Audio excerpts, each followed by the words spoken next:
인문학적 성서 읽기 9번째 시간입니다. 멈춤의 용기.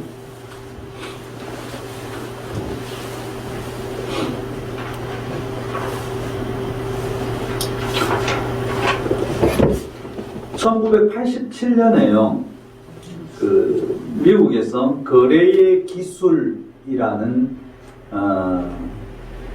미국 전 대통령 트럼프 대통령의 자서전이 출판되었습니다. 이 자서전의 제목이 거래의 기술입니다. 이 자서전은 트럼프 신안을 만드는 데 지대한 굉장한 공헌을 하게 되는 건데요. 그렇지만 이 자서전을 대필한 사람, 보통 대통령들이 자서전을 쓸 때 대필자가 있습니다. 이 대필자의 이름이 토니 슈바르츠라는 사람입니다. 이 토니 슈바르츠는 돈 때문에 자서전을 대필한 것을 후회한다면서 후에 트럼프 대통령의 가장 맹렬한 비판자 역할을 하고 있습니다. 이 토니 슈바르츠가 2016년도 옥스퍼드 대학교 강연 그리고 기고문 인터뷰에서 그는 트럼프의 멘탈리티에 대해서 강연하고 트럼프의 멘탈리티를 분석을 합니다. 이 슈바르츠가 트럼프 멘탈리티를 분석한 내용의 첫 번째는 그는 진실을 무시하고 양심이 전혀 없다. 우리 잘 생각해 보셔야 됩니다. 둘째, 트럼프 멘탈리티는 무엇을 하든 자기 이득을 가장 먼저 챙긴다. 세 번째, 자기 주장에 틀린 것이 밝혀져도 틀렸다는 것을 절대로 인정하지 않는다. 넷째, 그는 거짓을 진짜처럼 믿게 하는 놀라운 기술이 있다. 뻔히 거짓인 줄 알면서도 진실처럼 주장하면서 사람들을 선동한다. 다섯째, 언제나 사람들로부터 관심을 받고 싶어 하고 그가 관심 있는 것은 오로지 돈이다. 마지막 여섯 번째, 그는 결코 책을 읽지 않는다. 그는 독서를 하지 않습니다. 그런데 이런 트럼프에 대한 슈바르츠의 평가를 읽어보면 현대의 우리 한국 사회에서 볼 수 있는 상황이 그대로 재현되고 있는 것 같습니다. 첫 번째는 진실과 사실이 아닌 왜곡된 정보를 고의로 조작하고 확산합니다. 지난주에 우리 뜨겁게 달구었던 그 대통령 영부인 김정숙 여사의 옷 사건을 매스컴에서 아니면 유튜브에서 방송에서 온갖 난리와 난리를 쳤습니다. 구두를 수제화 사장님 가게에서 구두를 샀는데 15켤레를 샀니 9켤레를 샀니 현금으로 샀니 신용카드로 샀니 이런데 청와대 특활비가 들어갔니 청와대에서는 자비로 급여를 받은 것 생활비로 이것을 샀다고 처음 이분의 이야기는 처음에 와서 6켤레를 주문해서 이렇게 만들어 드렸고 그 다음에 3켤레를 더 만들어 드렸다 신용카드로 결제했다 이렇게 말함에도 불구하고 온갖 설이 난무합니다. 브로치 하나를 달았는데 이것이 명품 브로치 2억 원짜리니 짝퉁이니 그것을 실제로 선물했던 사람은 이것은 한 2만 원 상당에 왔다 갔다 하는 우리나라의 민화를 보고 아이디어를 얻어서 만든 그런 브로치라고 이야기함에도 불구하고 온갖 밑에 댓글을 보면 이렇게 사진을 찍어서 이렇게 비추면 이것처럼 보이고 저렇게 비추면 저것처럼 보이고 안에 보석이 어떠고 저떠고 온갖 이야기로 조작합니다. 문재인 대통령은 최순실 박근혜 옷값이 국정원 특활비로 쓰였다는 것을 알고 아주 이런 것에 대해서 너무나 민감해져 있었기 때문에 자신의 생활비, 당연히 뭐 특활비에 쓸 수 있겠지만 생활비와 옷값이나 이런 것 개인적으로 쓰는 것은 전부 다 개인의 돈으로 철저하게 했다고 이야기하는데도 난리입니다. 가짜 뉴스를 의도적으로 조작하고 확산하는데 신문들, 특히 조선일보, 중앙일보, 동아일보, 또 돈에 눈이 벌건 유튜버들 난리 법석입니다.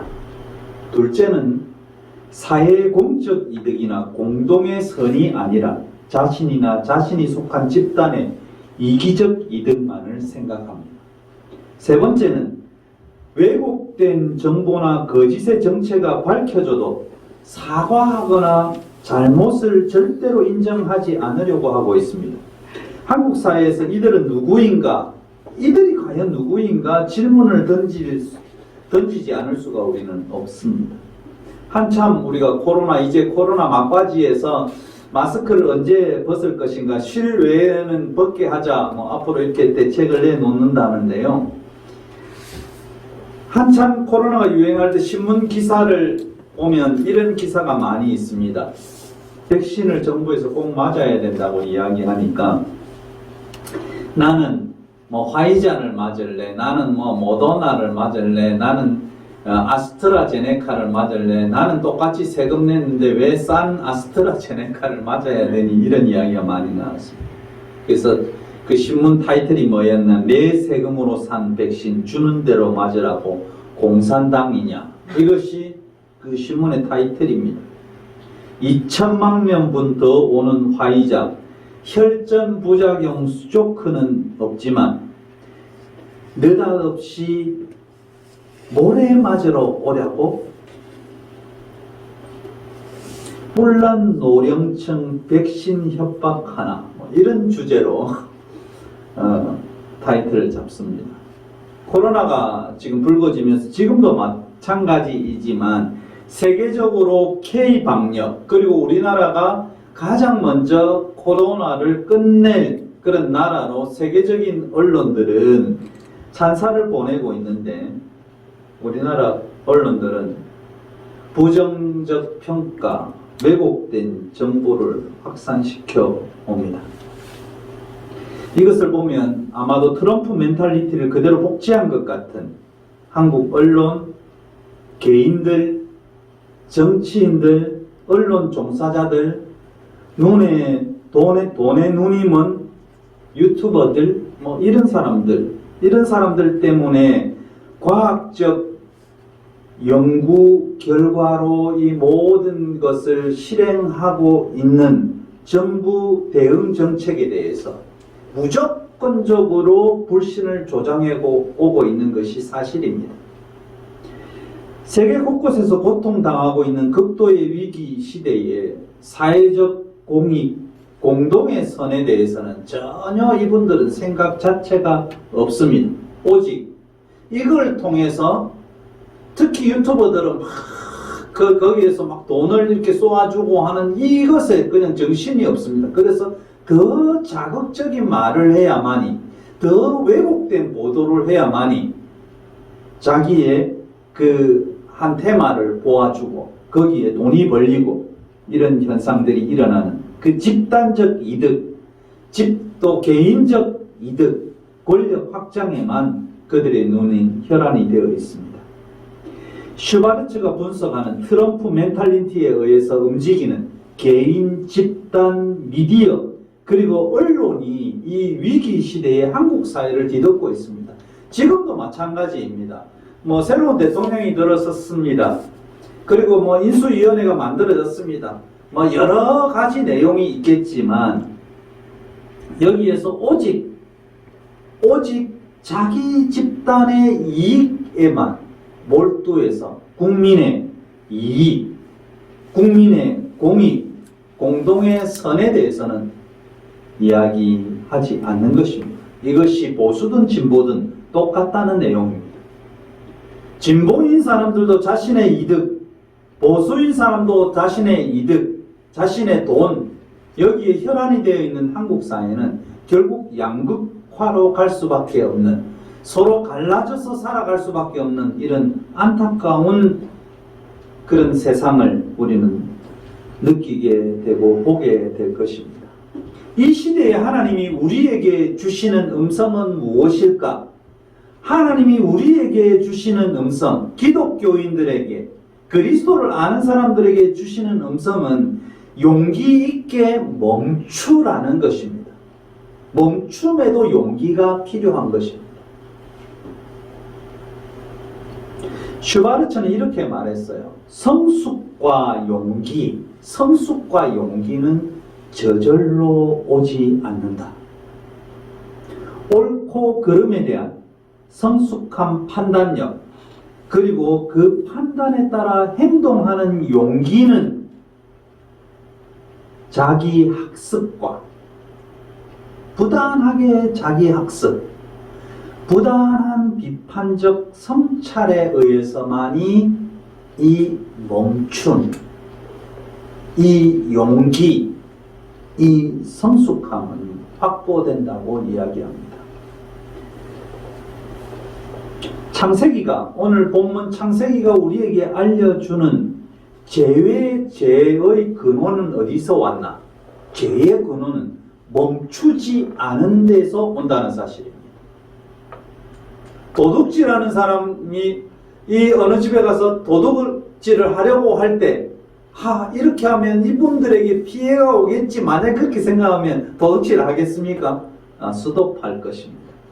강도 짓을 하는 사람도 마찬가지입니다. 이렇게 하면 사람이 다치겠지, 그렇게 생각한다면, 그렇게 하고 스톱해 본다면, 그러면 멈출 수 있을 겁니다. 멈추지 않으면 폭주하는 기관차처럼 되어서 결국은 폭발해서 다 죽음에 이르게 되는 것입니다. 우리가 요새 민감하게 느끼는 것이 지구온난화에 대한 온 세계 각국의 그 관심입니다.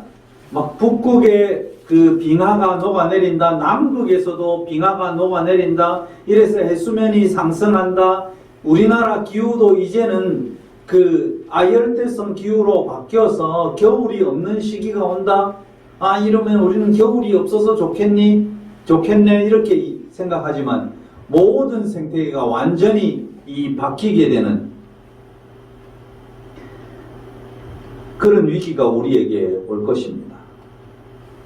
이 기후 위기는 왜 왔는가? 하나님이 주신 아름다운 환경을 인간의 욕심대로 스톱하지 않고 마음대로 파괴하고 마음대로 개발하고 편리함이라 명제 하나로 무분별한 편의성이 가져오는 지구 멸망의 신호가 바로 이러한 것들입니다. 원자력 하지만 이것은 우리의 후세 100년, 200년, 300년 동안 그 후손들이 지녀야 할 이 원자력 폐기물의 위험성, 그것은 누구도 이야기하지 않고 그 폐기물을 보관하는 비용 누구도 이야기하지 않습니다. 경주의 지하에다가 원자력 폐기물 그 저장고를 했지만 그것은 고준위도 아니고 중준위, 그러니까 좀 낮은 수준에, 그것도 지금 차고 넘쳐서 마당에 이렇게 포장 씌워서 덮어서 해놓는 이런 그 위험성, 전혀 생각한 자기들은 위험성을 알고 있습니다. 이것이 10년, 20년 가는 것이 아니고 이 방사선을 줄이기 위해서 100년, 200년 가야 된다는 것 알고 있습니다. 그런데 오직 그들의 눈에는 돈입니다. 편리함이란 복주의 기관차, 오직 부와 권력에만 몰두하는 트럼프 멘탈리티에 벗어나지 않는다면 한국 사회, 한국 교회, 지구촌의 평화는 무너지고 말 것입니다. 오늘 창세기 본문에서 하나님은 우리 인간에게 이렇게 말씀합니다. 보라, 이 사람이 선악을 아는 일에 우리 중 하나와 같이 되었으니 그가 손을 들어 생명 열매도 따먹고 영생할까 하노라. 기독교에서 가장 중요한 테마 중에 하나는 영생입니다. 누구든지 예수 믿으면 멸망하지 않고 영생을 얻는다. 하나님께서 이 사람을 향해서 영생에 대한 문을 닫았습니다. 이 말씀의 의미가 뭘까? 선악의 기준이 본래는 하나님이었는데, 하나님께 선악의 기준이 있었는데 이제 선악의 기준이 인간 자신이 되었다는 것입니다. 선악의 결정과 판단의 주인, 즉 선택의 주인이 자신이 되었다는 의미가 이 선악을 아는 일에 우리 중 하나, 하나님처럼 되었다는 겁니다. 사람이 선악의 선택자가 되었다는 것은 스스로 선악을 결정하게 되었다는 의미이고, 하나님의 선택과 결정이 더 이상 필요치 않게 되었습니다. 어떻게 보면 그래, 인간이 선악을 결정하는 것은 인간의 존엄성에 해당하는 거지, 내 생각의 자유지, 합당하지, 그렇게 생각할 수도 있습니다. 그러나 아담과 하와의 예에서 보듯이 사람은 자기 자신이 기준이 되면 필연적으로 자기에게 유리한 방향으로 결정하기 마련입니다. 여러분 그렇지 않습니까? 내가 어떤 것을 결정할 때 나에게 유리한 방향으로 결정합니까? 남에게 유리한 방향으로 결정합니까? 나에게 유리한 방향으로 결정합니다. 근본적으로 인간 자신 깊은 곳에 어떠한 절대적인 것이 있어서 자기 유익만을 따라 살아서는 안 된다는 것을 우리는 인식합니다. 내 중심으로 내만 생각하면 좀 찝찝하지, 이런 것을 가리켜서 양심이라고 부릅니다. 하나님은 우리에게 양심을 주셨습니다. 이것을 가리켜서 자연법칙이라고 말합니다. 그래서 우리는 자기 이익만 추구하는 사람, 자기 중심으로 사는 사람을 가리켜서 양심이 없다, 양심이 없다, 양심이 없어, 이렇게 손가락질합니다. 성경은 이것을 하나님이 선악의 기준이요 판단자가 되신 것이라고 표현합니다. 우리가 스스로 무엇을 판단한다 하더라도 우리 속 깊은 곳에는 어떠한 절대적인 것, 자신을 넘어서는 것이 우리 속에 찝찝하게 밑에 깔아 앉아 있습니다. 내가 이렇게 내 중심으로 선택하면서도 조금 기름직한 것, 하나님께서 우리 속에 양심이라는 내용을 주셨기 때문에 실제로 자기 중심으로 행동하기는 하지만 찝찝함이 우리 속에 있다는 것이죠. 하나님이 선악을 알게 하는 나무 열매를 금하신 것은 이 나무를 볼 때마다 자기가 사람이다, 자기에게 모든 자유가 있지만 자신이 하나님이 아님을 늘 네가 생각하라는 의미가 창세기에서 말하는 선악을 알게 하는, 우리가 말하는 선악과의 의미입니다. 즉 스스로 선과 악을 판단하고 결정하되 내가 하나님이 아님을 늘 생각해야 한다는 겁니다. 나는 사람이야, 하나님처럼 만들었지만 나는 사람이야 라는 것을 늘 생각했어요. 그래서 내가 완벽하지 않다는 것, 내가 절대 선이 아닐 수 있다는 것을 멈추어 서서 생각해 보라는 것이 오늘 창세기에서 우리에게 가르쳐주는 내용입니다. 사람이 선악을 아는 일에 하나님같이 되면 선과 악은 더 이상 객관적이고 절대적인 것이 될 수가 없습니다. 사람이 스스로 선과 악의 기준이 되자 선악은 상대화됩니다. 자기에게 유리한 대로 판단합니다. 자신에게 이익이 되면 무엇이죠? 선입니다. 자신에게 이익이 되지 아니하면 아무리 이게 좋은 것, 선이라 할지라도 악입니다. 그렇죠? 그래서 스스로가 기준이 되어서 스스로가 선이고 나의 반대편은 아무리 옳아도 그들 눈에는 악으로 보이는 것처럼 우리 성도들의 판단과 결정에도 내 자신의 평판과 이익에 몰두해서 나와 반대되는 이웃을 악이라고 우리는 치부할 수 있습니다. 그런 생각이 우리에게 나타날 때, 그러한 찝찝함이 우리에게 있을 때 우리는 에덴의 선악과 사건을 보고 멈추어야 한다는 사실입니다. 내가 하나님이 아니야. 여기에 멈춤이 있습니다. 내가 하나님이 아니야. 이렇게 이야기하고 말하고 결단할 수 있는 것, 이것은 말씀을 통한 용기, 진리의 성령을 통한 건전한 판단력에 의해서만 결정이 되는 것입니다. 이것을 가리켜서 그리스도인의 거룩이라고 하고요, 그리스도의 완전이라고 합니다. 더 나가지 않고 멈추는 것, 내가 하나님이 아니야, 거기까지 멈추어야 한다는 겁니다. 지금 우리가 살고 있는 세상은 과거나 현재나 돈과 권력이 가장 큰 능력입니다. 실제로 그렇지 않습니까? 돈이 능력입니다. 권력이 또한 능력입니다. 어떤 직장에서도 내가 위에 갈수록 그것이, 그 위치가 능력이라고 생각합니다. 그래서 이사야서 5장 23절에 이렇게 표현합니다. 이 말씀을 우리 가슴 속에, 우리의 머릿속에, 생각 속에 한번 새겨 보십시오.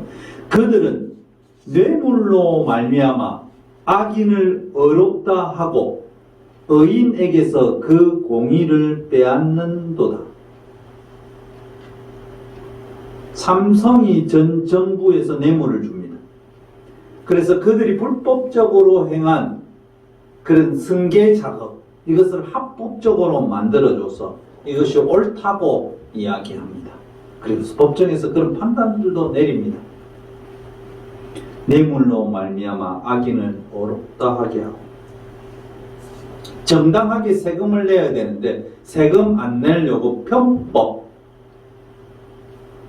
정렬을 하고 편법 개선을 합니다.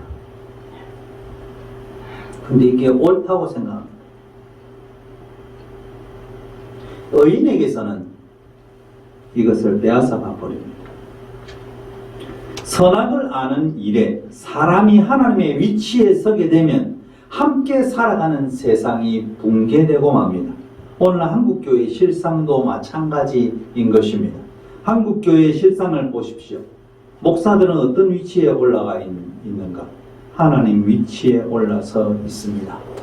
자신의 판단이 선입니다. 대형 교회를 물려주면서도 이 십자가를 우리 아들에게 물려준다는 그런 말도 아닌 말을 그에게 해줍니다. 그것이 옳다고 생각합니다. 하나님께서 다 하셨다고 말을 하지만 실제로는 자기가 다 한 것처럼 얼굴은 번질거립니다. 자신들과 반대되면 악입니다. 자신들의 뜻과 맞으면 선입니다. 신자들은 이런 사람들의 설교에 아멘 아멘 하고 한 번도 질문하지 않습니다. 질문했다가는 큰일 납니다. 입에도 담고 싶지 않지만 정가문 씨는 요 사이에 이런 말을 그냥 공공연히 합니다.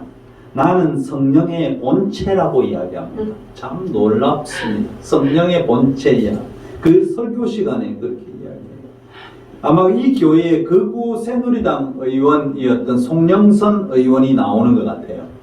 이 송영선 박사라는 사람이 우리 교회에 나오는데 이 박사님이 내 설교하는 거 듣고요, 이거는 사람이 아니라 날 보고 성령의 본체라고.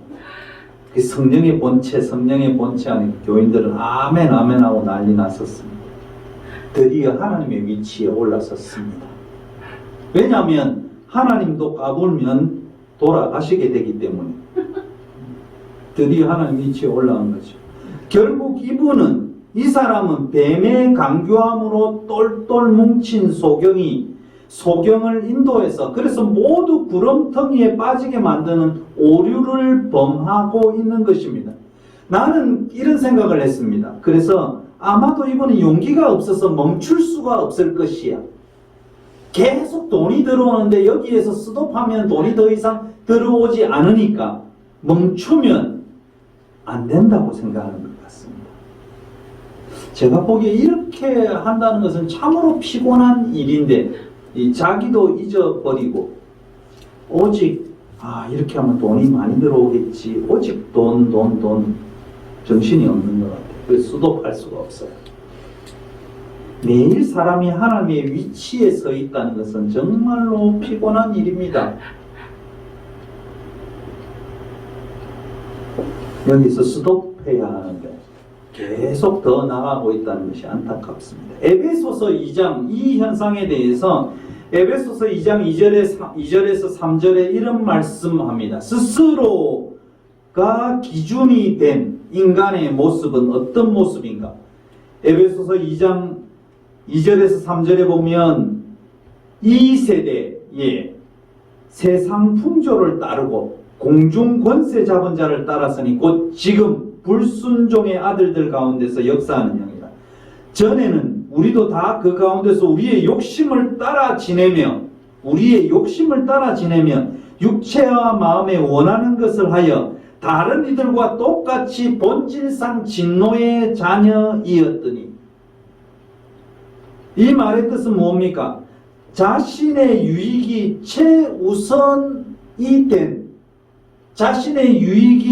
최우선의 기준이 된 타락한 인간의 모습을 이렇게 표현한 거예요. 세상 풍조를 따릅니다. 세상 풍조가 뭡니까? 지금 우리의 세상의 풍조 무엇입니까? 그 사람의 인격과 배움과 삶과 성품이 어떠하든지 간에 모든 것은 돈으로 판단되어지는, 얼마나 많이 버니, 얼마나 많이 가졌니, 얼마나 좋은 집에 사니, 얼마나 좋은 차를 타니, 이것이 그들의 기준입니다. 이 사람의 인격과 삶과 성품 이런 거는 상관이 없습니다. 그리고 사람들은 그것을 쫓아갑니다. 이것이 세상 풍조에 따르고 공중 권세 잡은 사탄이 우리 속에 심어주는 내용이라는 것이죠. 세상의 가치 기준이 자신의 기준이 됩니다. 사탄이 예수를 광야에서 시험했듯이 먹는 것, 부귀영화, 배부름, 돈과 권세를 향해서 굴복하고 복종하라는 사단의 시험에 이 세상의 크리스찬이든지 넌 크리스찬이든지 누구든지 여기에 빠져서 오직 이것만이 선이라고 생각합니다. 그래서 자신이 선악의 기준이 된 사람은 필연적으로 어떻게 표현하느냐면 하나님이 없다고 표현합니다. 성서가 이것을 증명합니다. 시편 14편 1절에서 3절에 이렇게 말씀하고 있습니다. 어리석은 자는 그 마음에 이르기를 하나님이 없다 하는도다. 그들은 부패하고 그 행실이 가증하니 선을 행하는 자가 없도다. 여호와께서 하늘에서 인생을 굽어 살피사 지각이 있어 하나님을 찾는 자가 있는가 보려 하신즉, 하나님을 찾는 자가 있는가 보려 하신즉 다 치우쳐 함께 더러운 자가 되고 선을 행하는 자가 없으니 하나도 없도다. 선을 행하는 자가 하나도 없도다. 사람이 선악을 아는 일에 하나님처럼 되면요, 당연히 온 세상을 주관하시는 하나님이 없다고 할 수밖에 없습니다. 이들은 하나님이 없습니다. 교회 목사에게도 실제로는 하나님이 없기 때문에 그런 행동을 하는 것입니다. 자신이 그의 위치에 올라와 있기 때문에, 하나님이 없기 때문에 자신들이 하나님의 위치에 올라가 있습니다. 자기 말을 부정하면 곧 죽을 것처럼 성도들을 압박합니다. 하나님을 부정하는 것은 공적 삶을 부정하는 것으로 구체화되는데요, 자신이 선악의 기준이 되면 자신의 유익을 위해서 얼마든지 상대를 제거하고 압박하고 죽일 수 있다고 생각합니다. 우리는 이것을 성서를 통해서 보게 됩니다. 이것은 아담과 하와가, 가인과 아벨이 사사기의 사사를 통해서 우리는 증명하고 있습니다. 사사기의 사사기를 보게 되면요, 그 당시는 이렇게 평화롭고 하나님께서 은혜를 베풀면 늘 배신하게 되고, 하나님께서 이웃 나라를 통해서 압박을 하면 다시 돌아와서 사사를 통해서 다시 또 평화를 가져오게 되고, 이런 일이 계속 반복되는 것이 사사기입니다. 우리는 저희들이 이런 현상이 있는 줄 알면서 왜 저렇게 하지? 알면서도 그렇게 하고 있습니다. 사사기 17장 6절에 이렇게 말하고 있습니다. 그때는 이스라엘에 왕이 없으므로 사람마다 자기 소견에 옳은 대로 행하더라.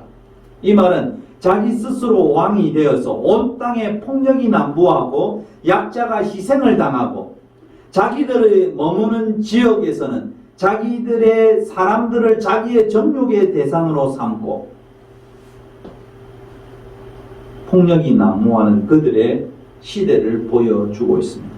지금 러시아가 우크라이나를 침공한 사태도 동일합니다. 이유 없습니다. 그냥 이 나라가, 이 우크라이나가 나에게 위협적일 거야. 얘들이 나토에 가입하고자 하는데 얘들이 가입하면 우리한테 위협을 주겠지. 그래서 침공합니다.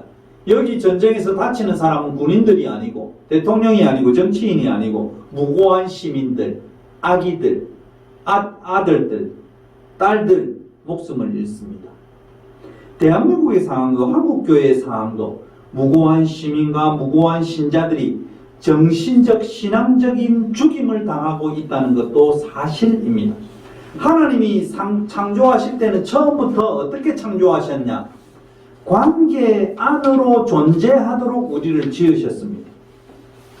사람과 사람이 사랑하고 관계하고 같이 함께 살고 사람과 동물이 함께 살고 동물이 사람을 잡아먹지 않고 사람이 동물을 잡아먹지 않고 사람과 자연이 함께 공존하도록 관계 안에 존재하도록 지으셨습니다. 그런데 이 선악과 사건 이후 하나님처럼 선악을 앗는 일에 하나가 된 인간이 되면서 사람과 사람, 사람과 자연, 사람과 짐승의 평화적인 관계가 파괴되고 먹고 먹히는 관계로 나아갑니다. 자기의 배부름을 위해서 강한 자는 약한 자를 집어삼키는 관계의 파괴를 가져오는 것입니다. 이것이 에덴 동산의 비극입니다. 우리의 죄악의 가장 근본적인 원인은 자신의 유익에 근본을 둔 결정입니다. 그래서 사도 바울은 고린도전서 10장 23절에서 24절 그리고 33절에 이렇게 말씀합니다. 모든 것이 가하나 모든 것이 유익한 것이 아니요 모든 것이 가하나 모든 것이 덕을 세우는 것이 아니다. 누구든지 자기의 유익을 구하지 말고 남의 유익을 구하라. 이것이 관계의 회복에 대한 말씀입니다. 33절에 나와 같이 기억하시기 바랍니다. 나와 같이 모든 일에 모든 사람을 기쁘게 하여 자신의 유익을 구하지 아니하고 많은 사람의 유익을 구하여 그들로 구원을 받게 하라. 그들이 구원을 받을 수 있는 것은 무엇입니까?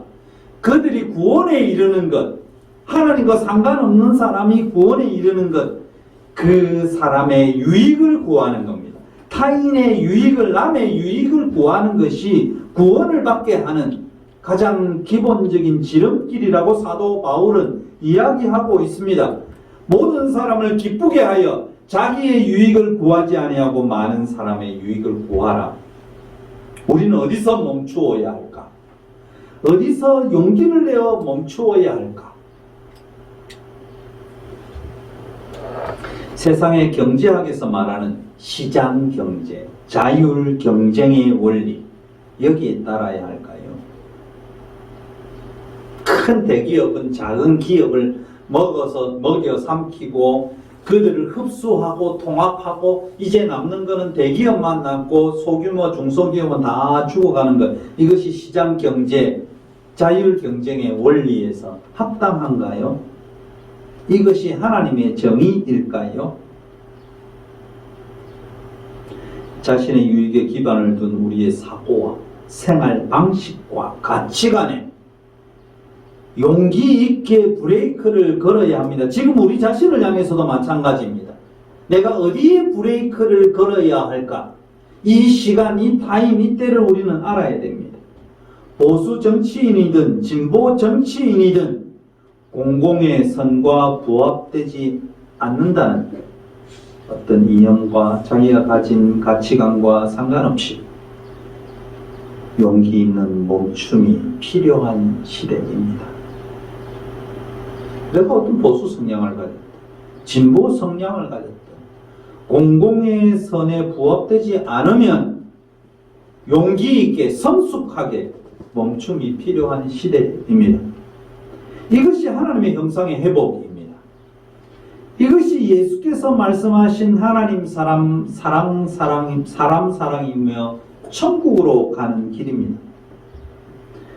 하와가 아담이 에덴 동산 뱀의 유혹의 순간에 용기 있게 한번 스톱해 보았더라면, 하나님께 물어보겠다고 살짝 브레이크에 발을 좀 올려놓아 보았다면, 아담이 선악과를 받을 때 좀 있다가 좀 생각해보고 라고 멈추었다면, 우리의 삶은 무한한 경쟁과 그리고 욕심의 소용돌이에서 자신의 유익이 되는 것이 오직 선이 되는 이 세상에서 벗어나서 서로 평등하고 평화하는 세상을 만들게 되지 않았을까 생각합니다. 오늘의 우리의 삶의 위기는요, 바로 선악과 앞에서 멈추지 않기 때문에 발생하는 것입니다. 신라곤의 사건, 에덴은 우리에게 이러한 교훈을 줍니다. 여기까지야. 멈춤의 가치를 깨닫게 하는 것이 에덴의 신라곤 선악과의 교훈입니다. 멈춤이 없는 세상을 향해 성도들이 먼저 멈춤의 가치를 보여주어야 합니다. 끝까지 가면 안 됩니다. 끝까지 가면 죽음입니다. 대인관계, 사업의 관계, 정치, 경제에 있어서 자기 유익만 추구하면서 끝까지 가면 거기는 서로의 파괴고 서로의 모든 일에 있어서 좋지 않은 결과를 가져오는 죽음입니다. 우리 모두 달려가기만 하고 멈추지 않는다면 우리의 삶에 있어서 행복보다는 불행이 훨씬 더 많게 될 것입니다. 우리 모두 달려가기만 하지 말고 잠시 멈추어서 이웃과 생명의 가치가 얼마나 소중한지를 생각해보고 아름다운 세상, 더 나은 세상을 향해 오늘도 우리는 일해야 합니다. 우리의 마음과 이 사회가 에덴이 되려면요, 멈추면 됩니다. 멈춤이 없기에 모든 것을 가지고 있으면서도 모든 것을 잃어버리는 삶을 사는 것은 아닐까요? 멈춤의 연기, 이것은 에덴의 추억을 우리 마음에 솟아나게 할 것입니다. 구원은 나의 유익이 아니고 남의 유익을 구하는 하나님의 정의를 실현하는 것입니다. 사순절을 보내는 사랑하는 성도 여러분, 하늘 영광을 버리고 우리를 찾아 내려와서 신라곤 회복을 위해서 십자가에 스스로를 버리셨던 예수, 그리스도의 고난을 우리가 묵상하면서 우리의 탐욕의 그림자, 하나님의 위치에서 내가 선악의 주체가 되는 그런 삶, 그런 판단에서 우리는 멈춥시다. 멈춤은 우리에게 감사하며 살아가는 방법으로 우리를 인도할 것입니다. 멈춤은 참된 구원의 가치로 영혼의 삶으로 우리를 인도할 것입니다. 멈춤의 용기, 이러한 용기가 파라클레이토스, 나의 옆에서 진리로 인도하신 그런 보혜사 성령을 통해 저와 성도 여러분에게 강하게 주어지기를 주님의 이름으로 부탁드립니다. 침묵으로 기도하겠습니다.